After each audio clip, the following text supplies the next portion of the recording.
São jovem é transformada para sempre.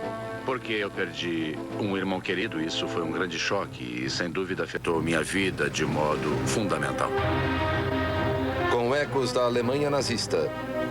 Meu Deus, vamos ter um pequeno holocausto nesse avião. E a ousada missão de resgate que surpreendeu o mundo. Operação Thunderbolt, o resgate dos reféns de Entebbe. Domingo, 27 de junho de 1976, meio-dia, Atenas, Grécia. 27 de junho de 1976, o voo 139 da Air France de Tel Aviv a Paris com 200 passageiros a bordo faz uma escala programada em Atenas. A segurança é fraca. O detector de metais está desguarnecido. O técnico do raio-x desatento. Domingo. 56 passageiros a mais embarcam no avião que segue para Paris.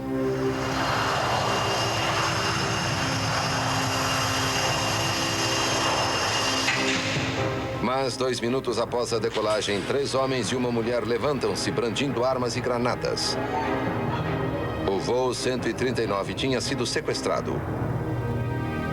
O capitão Michel Bacos, piloto há 21 anos, confronta-se com o primeiro sequestro da história da Air France. Um terrorista mantinha a arma continuamente apontada para a minha cabeça e cutucava o meu pescoço para me lembrar de não olhar para ele, só obedecer os terroristas. Tricia Martel estava indo para Londres para o enterro da mãe. Se alguém tentasse protestar, eles batiam na pessoa com a arma ou com a mão. Ficamos sentados sem respirar, engolimos seco e só conseguimos pensar, meu Deus, nos ajude. Os sequestradores anunciam que tomaram o voo em nome da Frente Popular pela Libertação da Palestina, a FPLP. Eles plantam explosivos nos corredores, revistam passageiros e recolhem passaportes. O destino deles é desconhecido. Ilan Hartov viajava com a mãe, Dora Bloch. Nós ouvimos uma voz com sotaque alemão dizendo que tínhamos mudado de direção. Fiquei com medo de que a alemã, ou por nos odiar, ou por distração, atirasse a granada de mão e nós voássemos pelos ares. A tripulação de 12 homens e os 256 passageiros do avião vinham de dezenas de nações. Uma confusão de línguas e a presença de crianças pequenas aumenta o caos. Mas para os controladores de tráfego aéreo, o voo 139 está silencioso. A perda do contato por rádio é registrada imediatamente pelos ouvidos eletrônicos da inteligência israelense. Domingo, 13h30, Parlamento Israelense, Jerusalém. Uma mensagem é enviada ao primeiro-ministro Yitzhak Rabin. O voo 139, com um grande número de israelenses a bordo, sofreu um acidente ou foi sequestrado.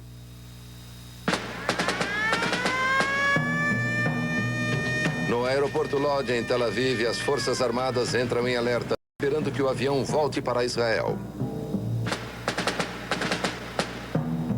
Nessa época, Muki Betzer era o comandante de uma força de comando israelense de elite.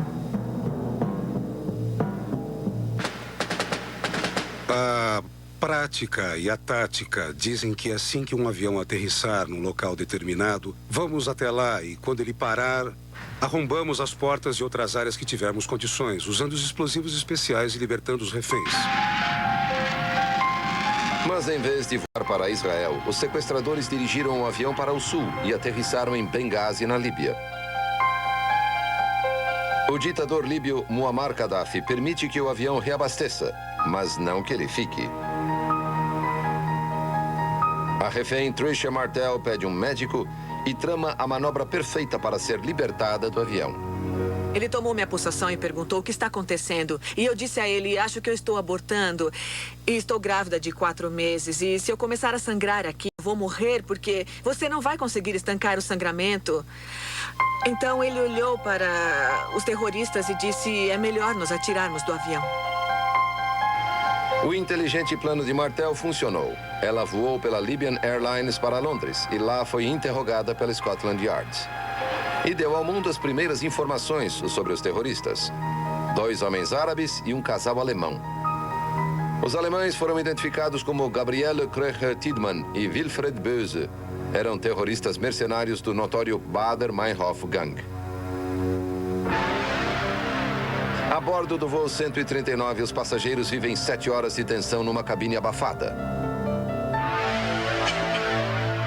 Quando finalmente o avião decola da Líbia, todos especulam sobre o próximo destino. Será Damasco? Bagdá? Beirute? Para a surpresa de todos, em vez disso, eles se dirigem para uma nação no centro da África, Uganda. Uganda, olhe! Os terroristas são saudados no aeroporto de Entebbe pelo ditador ugandense Idi Amin Dada. Estima-se que Amin tenha matado mais de 300 mil pessoas para tomar o poder em Uganda. Com 5 esposas e 18 filhos, Amin é conhecido no Ocidente como paizão. Também se sabe que sofre de sífilis avançada e seu comportamento irracional se deve à doença. Durante anos, Amin fora aliado de Israel, mas em 1972 o governo israelense recusou-se a fornecer os jatos de alta performance que ele queria para atacar a vizinha Tanzânia. Com o orgulho ferido, Amin cortou relações com Israel e abraçou a causa palestina. Após o estabelecimento do Estado de Israel em 1948, grupos palestinos recorreram ao terrorismo para recuperar a terra que consideravam deles.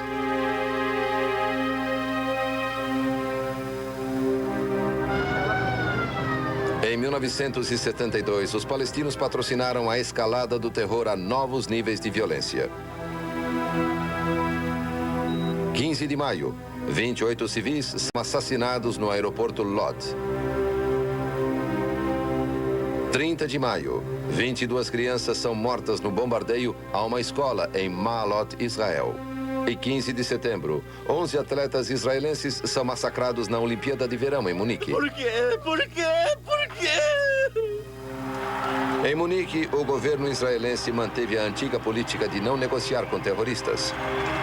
Mas os resultados desastrosos do resgate mal feito de reféns pelas forças de segurança alemãs fizeram muitos israelenses questionarem as atitudes do seu governo. Ainda assombrados pelo desastre olímpico, os líderes israelenses temiam uma repetição em Entebbe.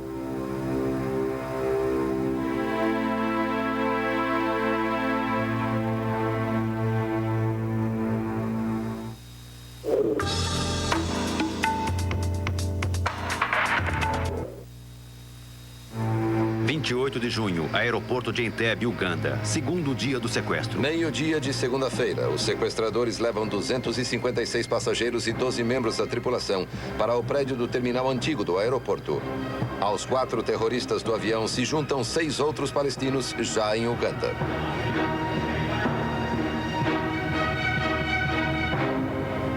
A refém Sarah Davidson e sua família viajam para os Estados Unidos como um presente de bar mitzvah especial para o filho dela, Benny. O pior de tudo foi meus filhos serem tirados de mim. Você não pode imaginar. É um sentimento que nem dá para descrever. Não é medo da morte, não. Eu já senti isso antes com outros traumas da minha vida. E não é medo da morte, não mesmo.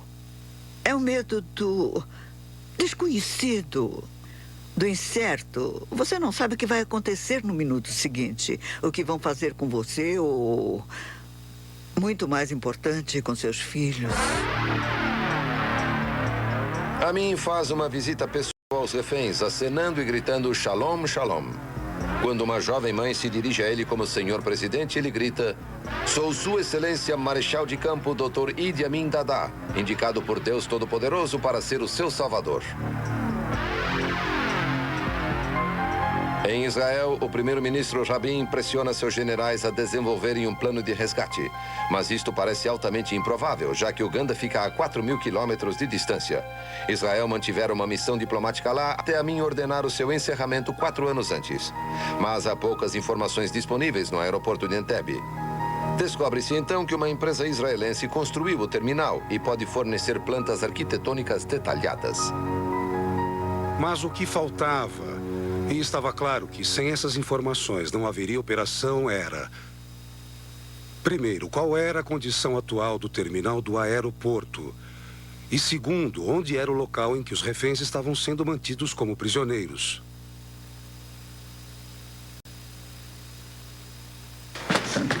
O primeiro-ministro Ehud Barak é o soldado mais condecorado da história de Israel. Em 1976, foi chefe de operações para a inteligência da Força de Defesa israelense. Em 2 horas, os primeiros slides das fotos do prédio antigo do terminal em Entebbe foram trazidas pelo pessoal da nossa Força Aérea. E poucas horas depois, tínhamos filmes realizados nesse terminal durante várias cerimônias. Inicialmente, o chefe do staff da Força de Defesa israelense, Mordecai Motta-Gur, não considera a operação militar uma opção realista. Gur recomenda que o governo negocie com os terroristas a libertação dos reféns. Mas autoridades de escalões inferiores já pensam em formas de montar uma missão de resgate. Noite de segunda. A inteligência israelense identifica o Dr. Vadi Haddad como mentor intelectual do sequestro do voo 139. Haddad lidera um grupo dissidente da OLP, chamado Frente Popular para a Libertação da Palestina. A especialidade deles, terrorismo internacional.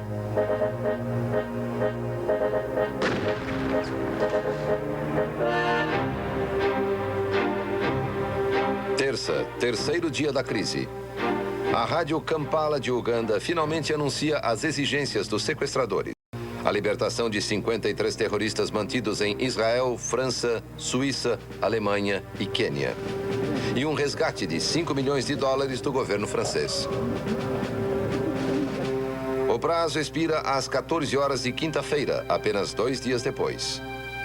Se as exigências não forem atendidas, eles matarão os reféns. Os terroristas a serem libertados incluem Kozo Okamoto, que planejou o massacre no aeroporto de Lod, e o arcebispo Capucci, que usava sua posição para contrabandear armas para outros terroristas no Oriente Médio. Terça, 29 de junho, 18 horas, aeroporto de Entebbe, terceiro dia do sequestro. 1 hora após divulgar suas exigências, os terroristas dão um passo ameaçador. Eles derrubaram uma parede de madeira compensada, fizeram uma espécie de porta e chamaram alguns nomes. Assim que começaram a chamar, começamos a perceber que eram só os israelenses. Os reféns são separados em 2 grupos, judeus e gentios. A visão de alemães segregando judeus revive lembranças aterradoras da Alemanha nazista. Durante a crise, Shimon Peres era ministro da Defesa.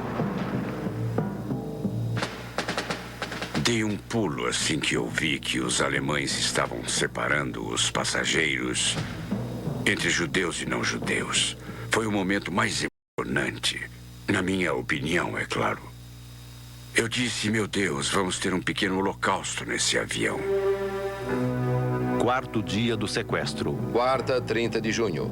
No aeroporto de Entebbe, em Uganda, 256 passageiros e 12 membros da tripulação do voo 139 da Air France começam seu 4º dia como prisioneiros. Os terroristas palestinos ameaçam executar os reféns um por um se as exigências não forem atendidas. Apesar das garantias das autoridades francesas de que não negociariam separadamente a liberdade dos reféns franceses, eles facilitaram a libertação de 47 não-israelenses. Recusando-se a deixar seus passageiros para trás, o capitão Bakos pede que a tripulação tome uma decisão corajosa. Eu disse a eles, nosso dever é ficar com os passageiros até o fim. Não importa o que aconteça se alguém discordar de mim, basta dizer... Todos concordaram em ficar até o fim para cumprir o nosso dever. Para os terroristas, libertar algumas vítimas é uma vantagem a mais nas relações públicas, mas um erro tático. Os reféns libertados são imediatamente interrogados pelo Mossad, a inteligência israelense. Então, você começa a procurar todos os pedaços de informação por todas as pessoas que estavam lá, que viveram a situação. Você tenta achar qualquer coisa. O Rabin disse desde o início que ele não poderia aprovar uma operação militar a menos que a inteligência fosse clara e inabalável.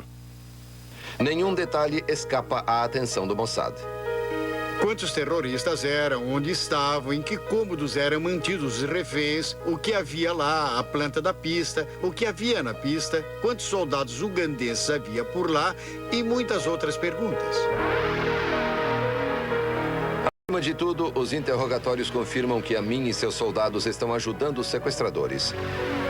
Qualquer tentativa de resgate terá de dominar não apenas 10 terroristas cruéis, mas as forças armadas ugandenses.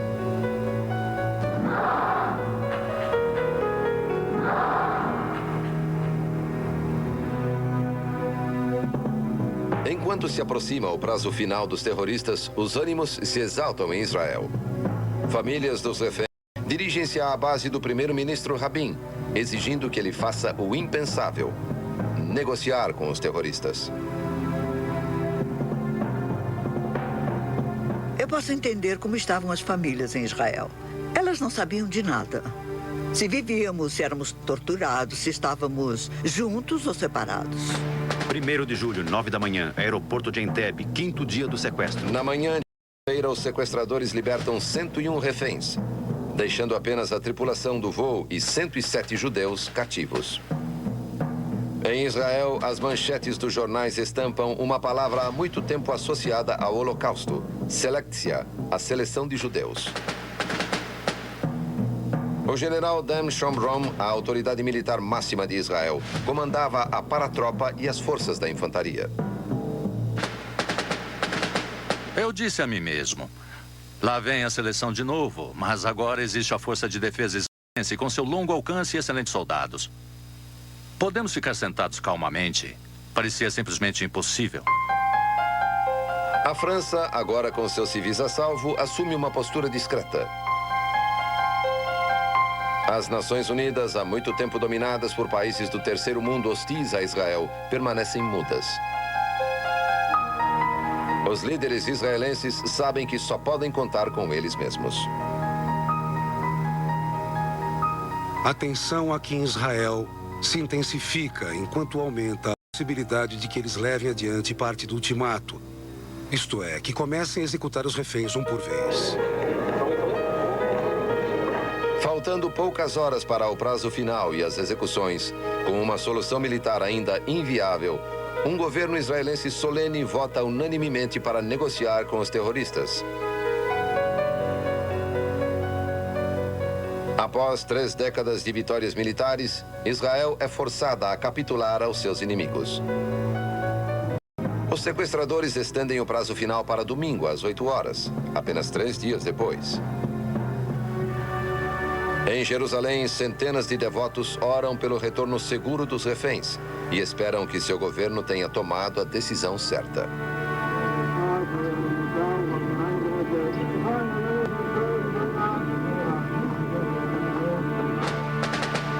O ministro da Defesa, Shimon Peres, acredita que ceder às exigências dos terroristas é logisticamente possível, deixando uma operação militar como a única opção viável.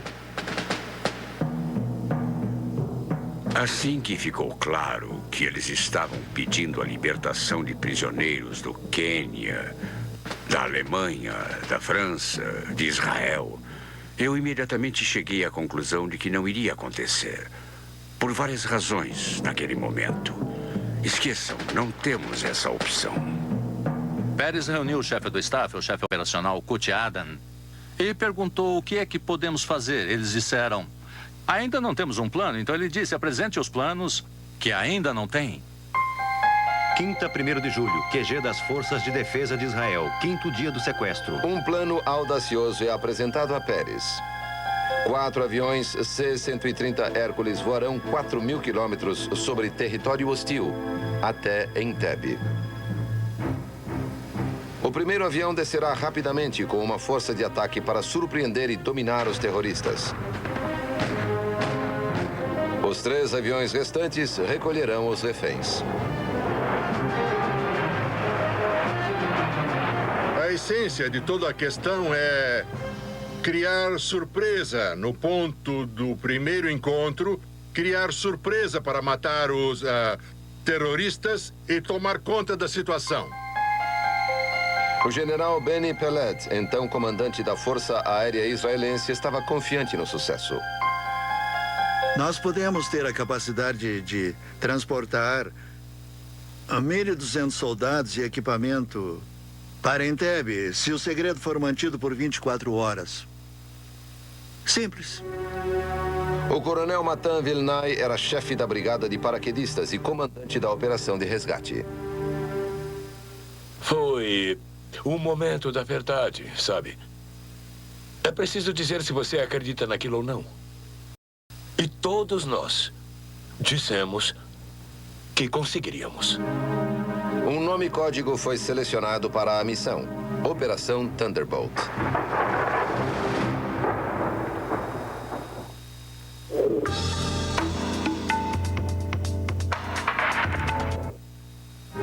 Sexta, 2 de julho, 7 da manhã, Israel, 6º dia do sequestro. Enquanto os israelenses comemoram o Sabbat, as Forças Armadas se preparam. Pilotos com experiência em sobrevoar a África são convocados para uma base secreta.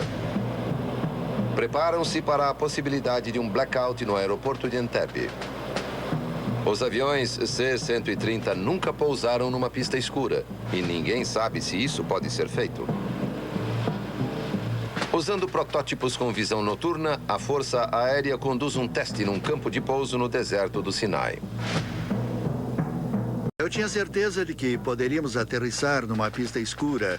Convidei o chefe do staff para voar conosco e a 600 metros por razões de segurança. O procedimento foi acender as luzes da pista.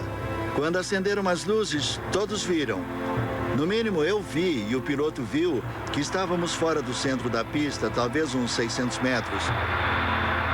O exercício não foi um sucesso. O voo de 7 horas para a Uganda vai pôr à prova o alcance dos aviões. E eles têm de reabastecer e voltar a Israel.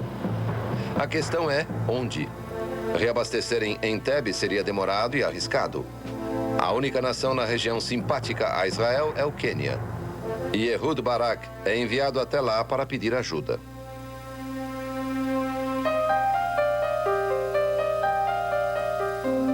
Com 30 anos, o tenente-coronel Yoni Netanyahu é escolhido para liderar a missão.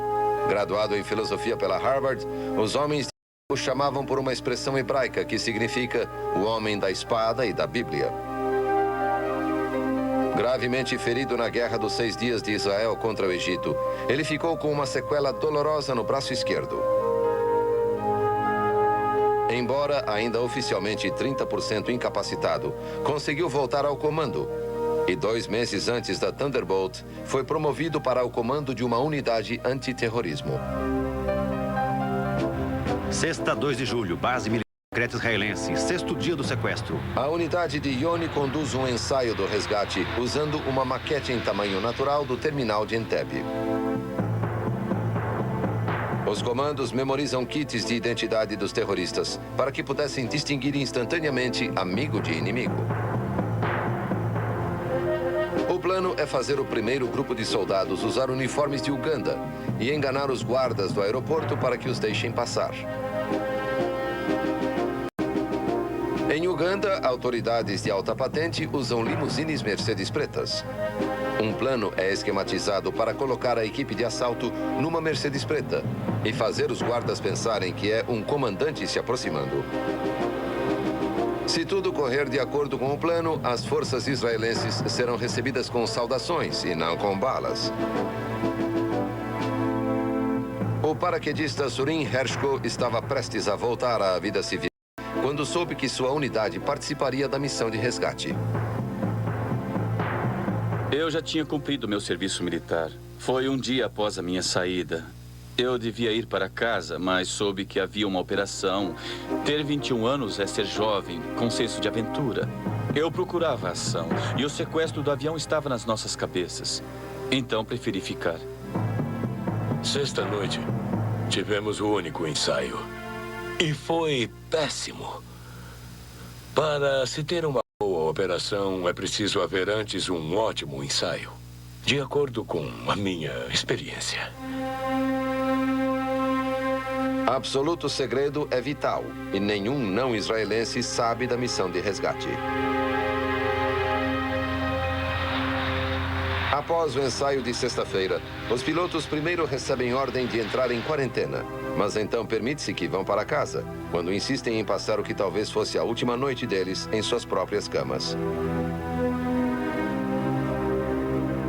O relógio não para. O prazo final dos terroristas termina às 8 horas de domingo, a menos de 20 horas. Um voo da British Airways deve reabastecer em Entebbe pouco antes da meia-noite de sábado. Se um avião C-130 aterrissar imediatamente após o avião britânico, o sinal de radar deles pode não ser notado e as luzes da pista ainda podem estar acesas. Para que o plano funcione, as unidades devem decolar de Israel às 3 horas da tarde de sábado.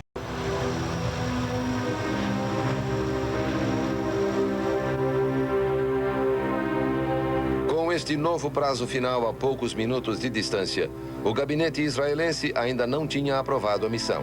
O fracasso da operação custaria muitas vidas, encorajaria o terrorismo futuro e isolaria ainda mais o país.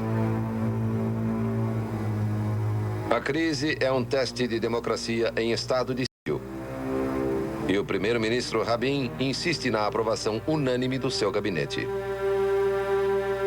Às 14h45, o governo ainda estava debatendo. Chamei o coordenador militar de Rabin e disse a ele para dizer a Rabin que se não decolássemos às 15h30, eles teriam se decidido contra a operação. Sugiro que decolemos. Nosso ponto sem volta é após umas 4 horas de voo. O governo pode continuar debatendo. E quando chegarem a uma decisão, se for negativa, nós voltaremos. 2 Boeing 707, um deles havia um hospital, o outro um centro de comando aéreo, acompanharão os 4 C-130 Hércules. Com o governo ainda indeciso, os aviões decolam para a África às 15 horas.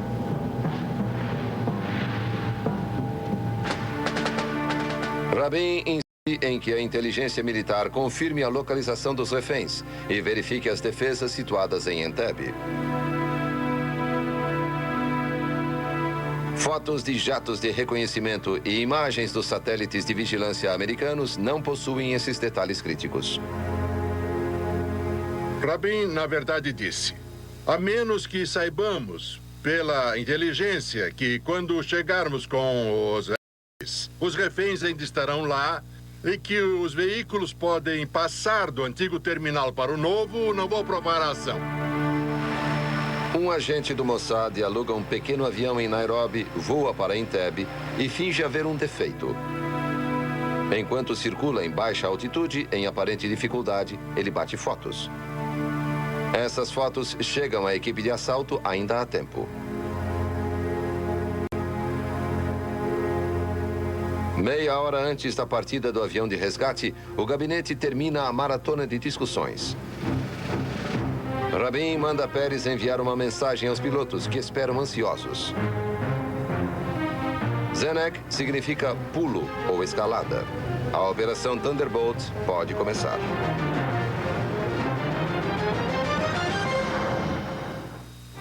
Sábado, 3 de julho, aeroporto de Entebbe. 7º dia do sequestro. No terminal lotado e abafado, 103 reféns judeus estão sem água. Dezenas adoeceram por comer carne rançosa e estão deitados, vomitando. No meio da crise, Dora Bloch, de 73 anos, anima o espírito de seus companheiros reféns. Mas quando adoece gravemente, é levada e o filho teme por ela. O hospital de Kampala, onde ela estava, fica a 30 quilômetros do aeroporto de Entebbe. Eu disse que queria ir com ela, mas, por sorte, a alemã gritou um grande não. E ela foi sozinha. Nenhum prisioneiro sabe que 300 homens corajosos estão vindo na direção deles em uma armada aérea. A tripulação de cada Hércules deve manter o rádio em silêncio enquanto percorrem os 4.000 quilômetros para Entebbe. Evitando nações hostis, os C-130 atravessam a Etiópia e o Quênia a caminho de Uganda.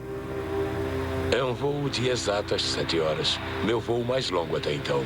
Nunca voei tantas horas e só via selva, selva, selva, selva o tempo todo. Você prefere não pensar que se alguma coisa acontecer, você estará no meio da selva, no meio do nada. Você prefere não pensar nisso. O ataque é marcado para meia-noite. Embora apenas 10 terroristas guardem os reféns, sabe-se que há 100 soldados ugandenses nas proximidades. Quando o Mossad fica sabendo que alguns estão dormindo no mesmo prédio que os reféns, conclui que o prédio do antigo terminal não está recheado de explosivos. Liderando os Hércules, Yoni Netanyahu e sua equipe de ataque se amontoam na Mercedes preta e em 2 Land Rovers. Estão apertados e nervosos, mas prontos para agir. De repente, as luzes do aeroporto aparecem. Como os israelenses esperavam, a pista de Entebbe está totalmente acesa. Ou as luzes ficaram acesas desde o último voo da British Airways, ou os terroristas foram avisados e prepararam uma armadilha. Sábado, 7º dia do sequestro. O Hércules líder cai dos céus e taxia em direção ao antigo terminal. A tensão é grande dentro do avião. Todos os detalhes dos minutos seguintes ficarão para sempre na mente do segundo comandante de Yoni Netanyahu, o tenente-coronel Mookie Betzer. A Mercedes passa. Depois disso, os 2 Land Rovers. Aí acendemos os faróis, identificamos o antigo terminal facilmente e vamos em direção a ele a uns 40 km por hora em comboio. Eu estou na Mercedes com 10 soldados, mais um motorista. Estou do lado esquerdo. Ione está do lado direito. A 100 metros do terminal, vemos 2 soldados ugandenses. Esperávamos muito mais. Eu digo a Ione, você tem 2 soldados ugandenses à direita. Nesse ponto, manda os soldados engatilharem as... Enquanto os ugandenses saúdam, pistolas negras equipadas com silenciadores disparam e os guardas caem. O soldado ugandense cai no chão e nós passamos por ele, mas ele não está morto. Ele se ergue. O comandante da força no Land Rover está atrás de nós. Ele dá uma ordem e um soldado atira com uma Kalashnikov, sem silenciador, e mata o ugandense. Mas esse disparo acaba com um elemento surpresa. Estamos a uns 50 metros da entrada. Quando o segundo C-130 chega na pista, o aeroporto está mergulhado na escuridão. A Força Comando chega ao antigo terminal e entra em ação. Tiros enchem o ar noturno.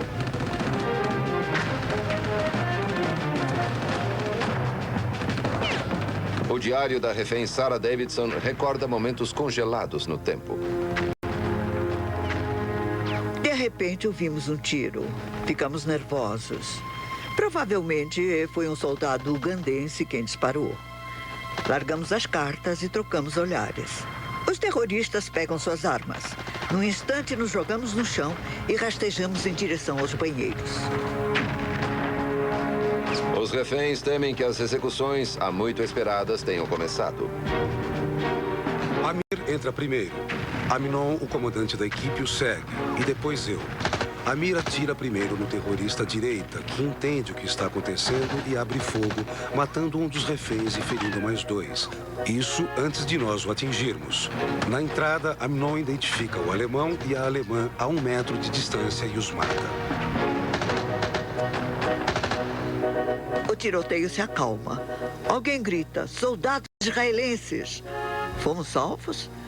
Levantamos nossas cabeças descrentes e temos a mais magnífica visão de nossas vidas. Como num sonho, um soldado baixo com o rosto enegrecido pelo combate, usando um chapéu branco e segurando uma metralhadora enorme, ele olha para nós e diz: pessoal, vocês estão bem?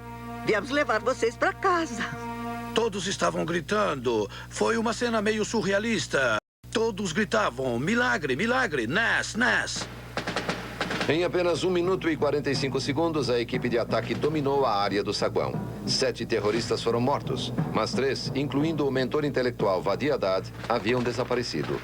Lá fora, as forças ugandenses mostraram não ser páreo para o comando israelense de elite.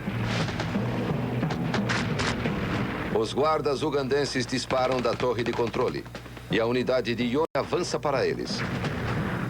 De repente, Ioni cai, atingido por um atirador. Disse a Ioni que a missão havia sido cumprida, mas antes que ele respondesse, Amir entrou na linha de comunicação e gritou: Ioni foi atingido! Ioni foi atingido! Das nossas forças, um atingido. Quem tem vídeo? Aqui entre os passageiros há 2 mortos. Câmbio. Ainda sob o ataque da torre, os soldados formam um corredor de proteção para os reféns. Chefes de família asseguram que todos sejam contados.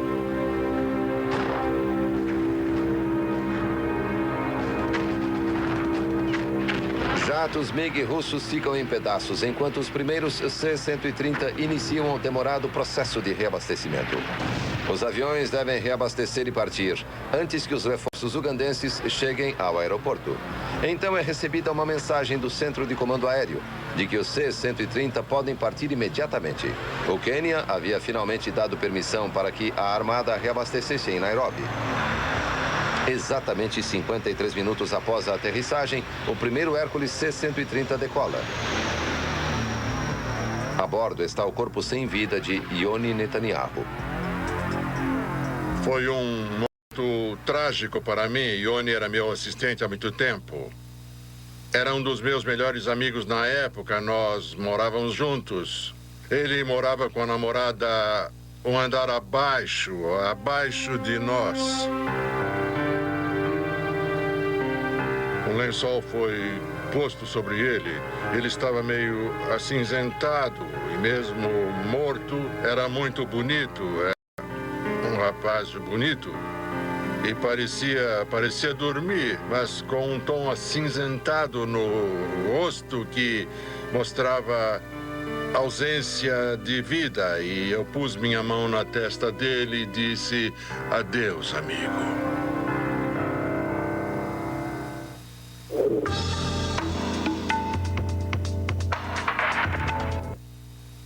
Domingo, 4 de julho, 2 da manhã. Aeroporto de Nairobi, Quênia. Após um voo de 50 minutos de Entebbe, o primeiro C-130 pousa em Nairobi para reabastecer. Leva os 10 reféns mais gravemente feridos e um soldado, Surin Hershko. Uma bala ugandense penetrou na sua espinha dorsal e ele não consegue se mexer ou falar. Inacreditavelmente, apenas 3 reféns morreram no resgate. Entre a força de ataque, houve apenas uma vítima, Ioni Netanyahu. 2 horas antes do amanhecer, o último avião israelense decola de Nairobi. A única prova da visita são as manchas de sangue na pista.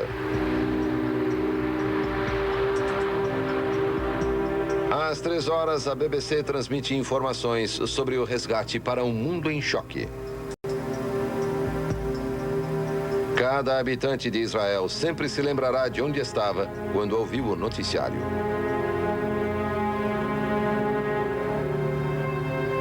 O futuro primeiro-ministro Benjamin Netanyahu não teve dúvidas de que seu irmão mais velho, Ioni, ajudara a liderar a missão. Eu soube que Israel havia agido em Entebbe e naquele momento eu peguei o telefone, liguei para o meu irmão caçula e disse... Porque eu tinha apenas uma pergunta e foram essas as palavras que eu disse. Eu disse, oi, Ioni voltou? Israelenses felizes tomam as ruas acenando animadamente para os aviões que passam no céu. Uma multidão em tumulto lota o aeroporto Lod para dar as boas-vindas aos heróis. Domingo, 4 de julho, aeroporto Lod, Israel. Às 11 horas, o primeiro C-130 aterrissa. Foram 6 dias e 22 horas desde o início do sequestro. Os passageiros do voo 139 estão finalmente salvos em casa.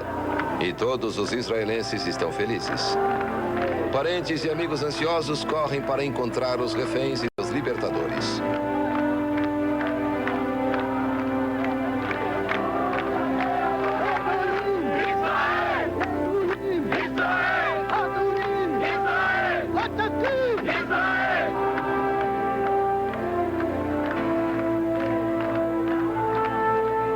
A alegria dos reféns é temperada pela expressão dos homens que salvaram suas vidas.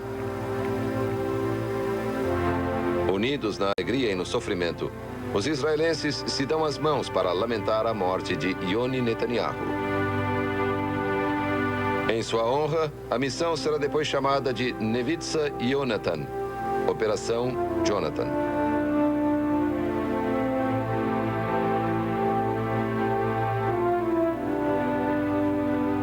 Eu tinha perdido um irmão querido, e isso foi um grande choque e, sem dúvida, afetou a minha vida de modo fundamental.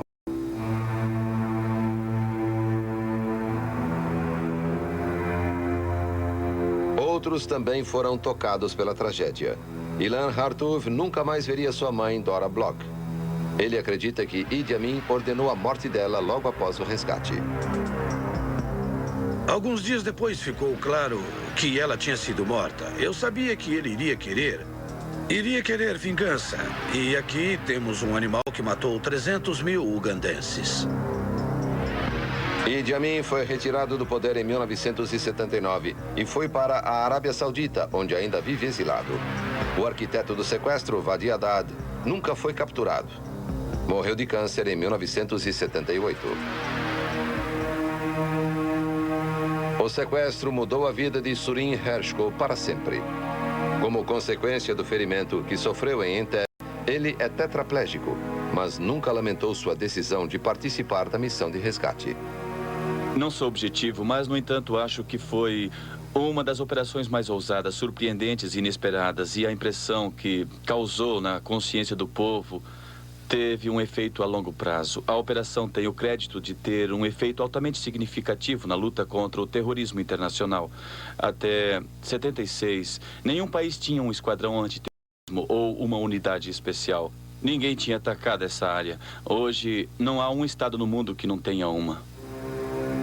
Ninguém nega o impacto que a Operação Thunderbolt teve no mundo. É uma referência no combate ao terrorismo, isto é, mudou a ideia toda. O terrorismo é feito de duas coisas. Uma delas é o próprio terror. E a outra é o medo do terror, que pode ser até mais aterrorizante que o terror. Aqui nós eliminamos parte do medo. Você não pode conceder ao terror. A ideia do terror é subjugar a vontade humana ao medo, ao terror. E o único modo de combater é se recusar a ter medo e a se render a ele.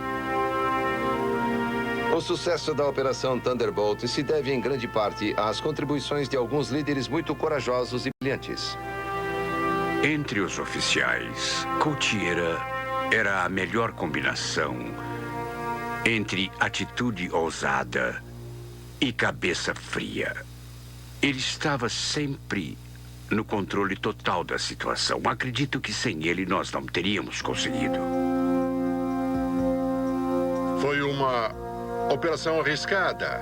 E esta é a razão pela qual eu admiro a coragem e a capacidade de Rabin para assumir a responsabilidade. Ficou claro que, por muitas razões, ele iria suportar a responsabilidade extra mesmo, além de Shimon Peres e, é claro, além do chefe do staff, de todos nós oficiais que estávamos envolvidos, e ele tomou a decisão de ir adiante. Acho que foi difícil para ele tomar a decisão, mas uma vez que a tomou, ele foi muito ousado e muito decisivo. Nos anos seguintes, Rabin perseguiria a paz com a mesma perseverança. A recusa de Israel de se render ao terrorismo convencera gradualmente seus mais fiéis inimigos a tentar um enfoque diferente. Há esperança de que o longo conflito entre palestinos e israelenses possa terminar logo. Não acho que o povo israelense, em geral, tivesse tanto ódio dos palestinos. Eles se tornaram muito antipalestinos por causa do terrorismo. E cada ataque terrorista aumentou essa distância que havia entre nós e os palestinos. Uma vez que atingimos uma situação em que o terrorismo é colocado de um lado e um acordo político torna-se objetivo, então nós mudamos. Algumas centenas de soldados corajosos ajudaram a mudar a história. Porém, mais importante para eles, ajudaram a salvar as vidas de mais de 100 homens, mulheres e crianças. Janet Almog e suas companheiras reféns serão eternamente gratas aos seus salvadores. É tão maravilhoso estar em casa. Eu realmente não esperava voltar para casa assim, inteira. Acho que não há palavras no mundo para descrever quais são os sentimentos nesse momento. De perceber que você conseguiu uma segunda chance na vida, literalmente. E as milhares de pessoas que nos receberam no aeroporto. E o alívio, é um alívio incrível. Você não percebe quanta emoção armazenou e nós só choramos e colocamos tudo para fora. Sabe, eu não espero coisa alguma. Nada. Cada dia uma alegria. Enquanto o mundo permaneceu mudo e paralisado, uma pequena nação derrotou as forças do mal. O dia era 4 de julho de 1976. Nos Estados Unidos, os americanos comemoravam 200 anos de liberdade. Do outro lado do mundo, os passageiros do voo 139 comemoravam sua própria emancipação. A liberdade tinha vencido.